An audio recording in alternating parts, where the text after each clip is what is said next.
Hello everyone, welcome to my literature video series.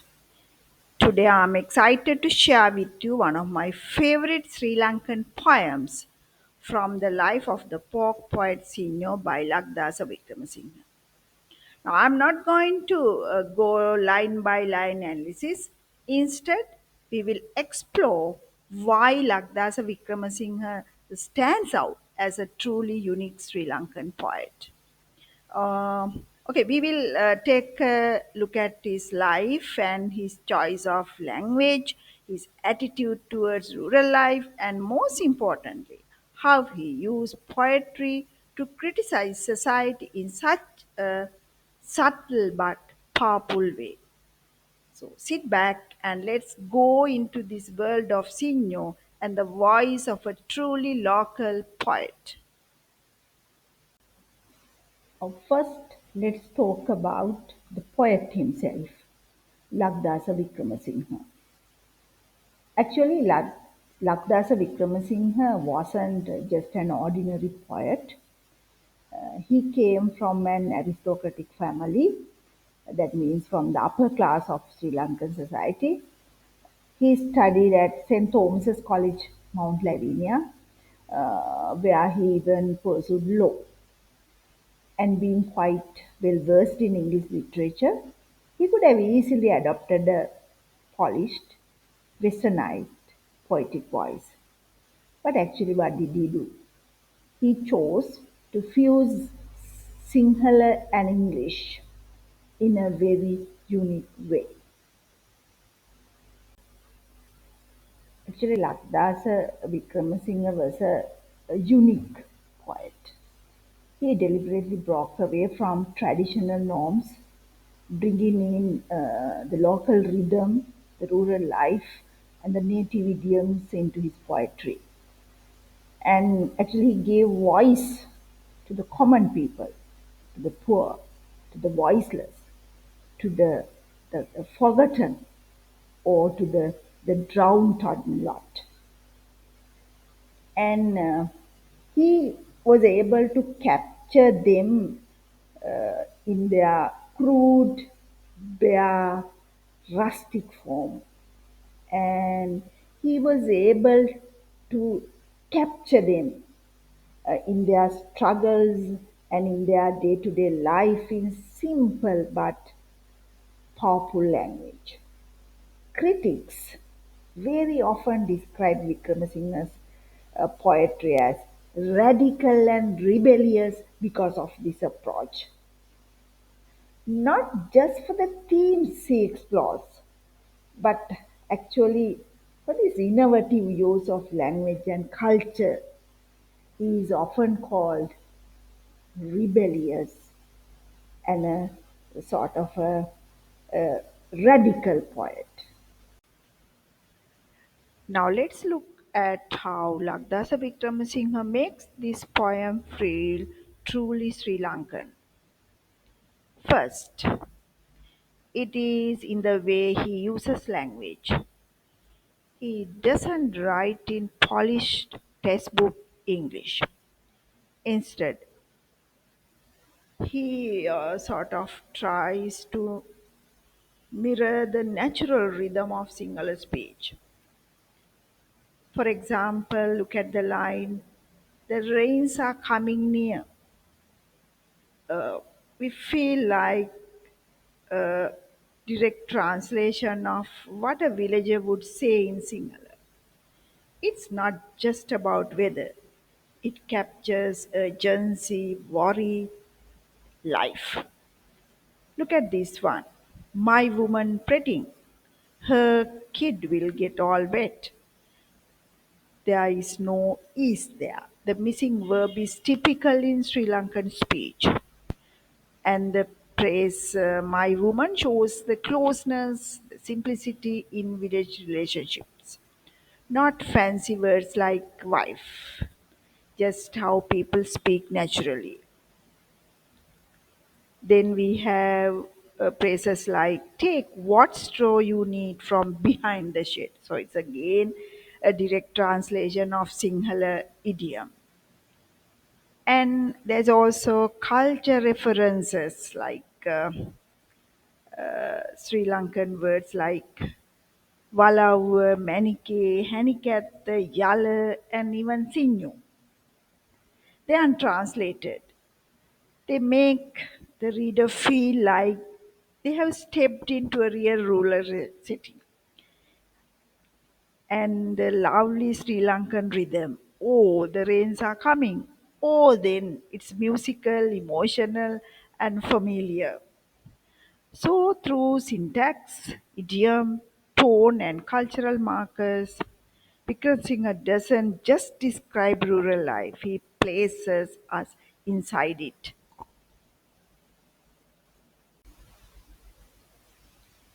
By bringing those local images,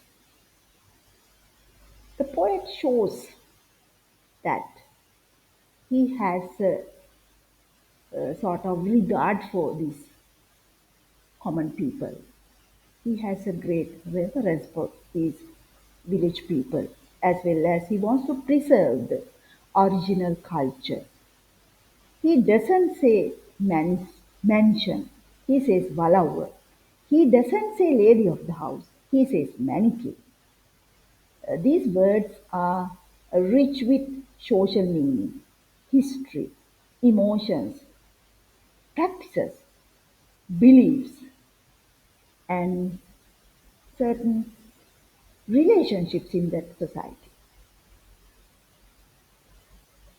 And when we read, we immediately recognize this rustic setting.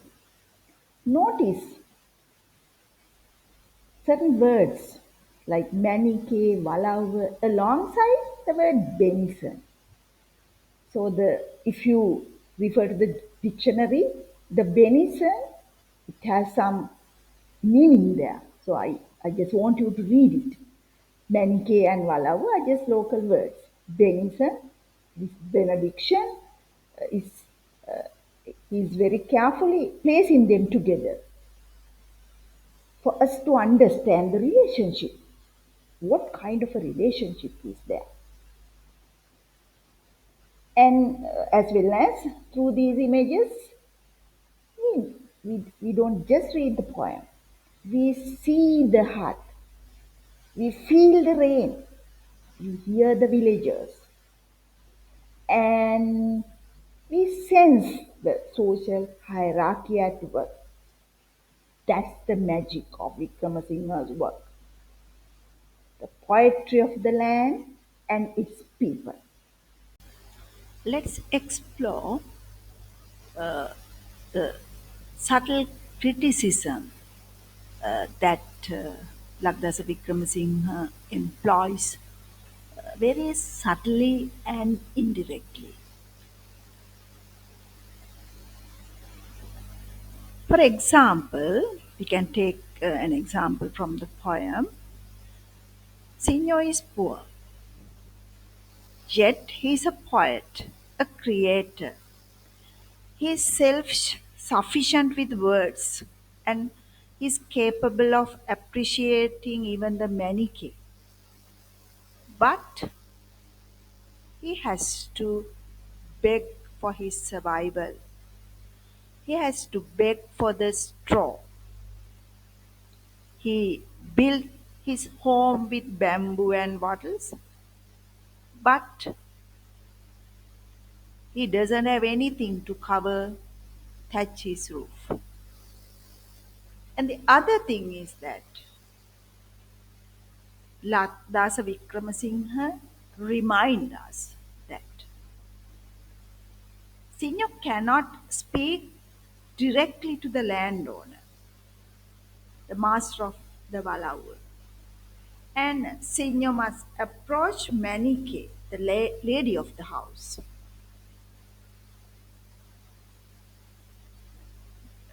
because in feudal Sri Lanka, common villagers couldn't speak directly to the landowner. There is a hierarchy, a social order.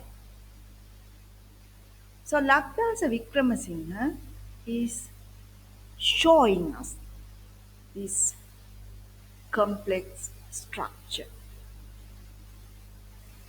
Even when Signo requests Manike for the straw, she gently brushed it aside. Wait for the yellow harvest. Then Signo has to remind her of his songs, his loyalty, and the, the fealties, really. Then only she softens. Then she says, take what straw you need. The word fealties is carefully chosen by the poet. It describes the feudal bond between landowner and the peasant. So this scene subtly, indirectly critiques a world where the poor must persuade and please just to survive.